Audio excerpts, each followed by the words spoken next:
Hello and welcome to Frost Over the World. Later in the programme, the Prime Minister of Ethiopia will be with us. Does a belief in life after death alter people's behaviour as they lie dying? That's separate from the Prime Minister of Ethiopia, of course. Plus, Iraq's former Defence Minister and globally recognised mega pianist Lang Lang.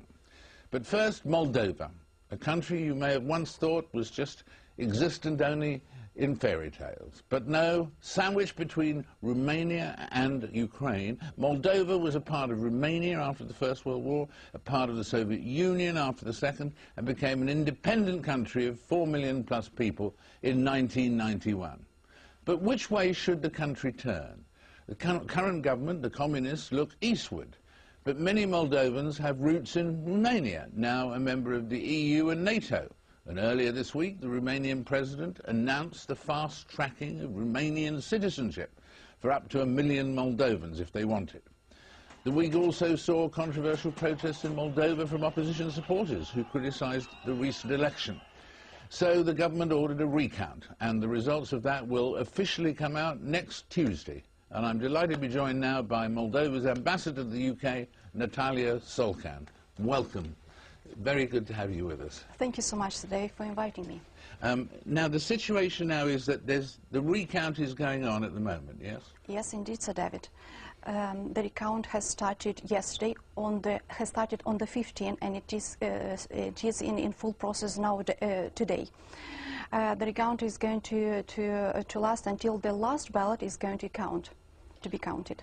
And will people, in addition to your people checking the recount, as it were, will people be able to see the actual voting papers to check that they are genuine people and not, as people claim, people who are dead or people who live overseas? Oh, Sir David, definitely so. The list of the electoral list, all the electoral list, the basic list, the additional list, have been presented to the candidates who were during the election campaign presented as candidates, and the political parties have the access to all the lists. They can photocopy.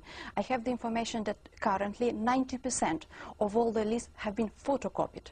Everybody can check. Everybody can check the name, the family name. They can check the signature. They can check the vote in recounting during the recounting process. All is public. Everything is open. A UN-led small investigation into one jail found evidence of severe beatings and inhumane conditions. Do you think that's true? Will that be checked as well? Sir David, the law exists for every single citizen in the Republic of Moldova. The law exists for every single protesters who were during the protesting day on the streets. But the law exists as well for the police who were injured. Of course, if this is the case should be brought in front of the General Prosecutor's Office, and the General Prosecutor's Office is going to thoroughly investigate every single case.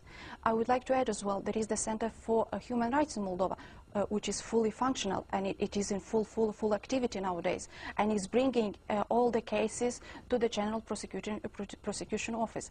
Moldova is a young democracy, is far from being perfect, but we are heading towards European integration, and absolutely every single reform is done in the country is done under the umbrella of the EU standards and values. What do you think, Ambassador, about this situation where the Romanians have volunteered that they'll fast-track 1 million passports and so on? Do you regard that, is that an unfriendly act by a neighbour?